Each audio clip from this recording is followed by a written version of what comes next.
তো hello' guys, নিৰ্বাচনৰ বতৰ আপোনালোকৰ ফালে বা কেনেকুৱা নিৰ্বাচনৰ প্ৰস্তুতি চলি আছে।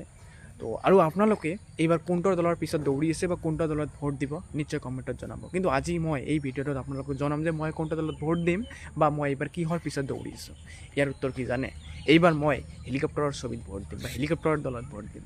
অলপ কেনেকুৱা লাগিছেনে? হয় নিশ্চয়, কিয়নো এইবাৰ মানে আমালোকৰ ওচৰে পাঁজৰে যিমানবোৰ নিৰ্বাচনৰ মিটিং হৈ আছে সেই মিটিংবোৰত মই সকলোতে গৈছোঁ। কংগ্ৰেছৰ মিটিঙতো গৈছোঁ, বিজেপিৰ মিটিঙতো গৈছোঁ, ইউডিএফৰ মিটিঙতো গৈছোঁ। কিয় জানে? হেলিকপ্টাৰ চাবলৈ। মানে সকলো দলৰ মিটিঙত ডাঙৰ ডাঙৰ নেতা আহে নহয় হেলিকপ্টাৰেৰে। মই সকলোবোৰ মিটিঙতে যাওঁ অকল হেলিকপ্টাৰখন চাবলৈ। তো আমি সাধাৰণ মানুহ ভাই, আমি অকল হেলিকপ্টাৰ চাব যাম। ভোট কাক দিওঁ এইটো পিছৰ কথা। কংগ্ৰেছক দিওঁ, বিজেপিক দিওঁ, কাক দিওঁ পিছৰ কথা। আমি সাধাৰণ মানুহ কিয় যাওঁ জানে? হেলিকপ্টাৰ চাবলৈ। এইটো মোৰ কথাহে ক'লোঁ। আমাৰ মানে গাঁৱলীয়া সমাজৰ গাঁৱলীয়া মানুহৰ যিবোৰে মিটিঙত যায়, মই ভাবোঁ তাৰ অৰ্ধেক মানুহে হেলিকপ্টাৰখনেই চাবলৈ যায়। হেলিকপ্টাৰ জিন্দাবাদ, ভোট ফৰ হেলিকপ্টাৰ।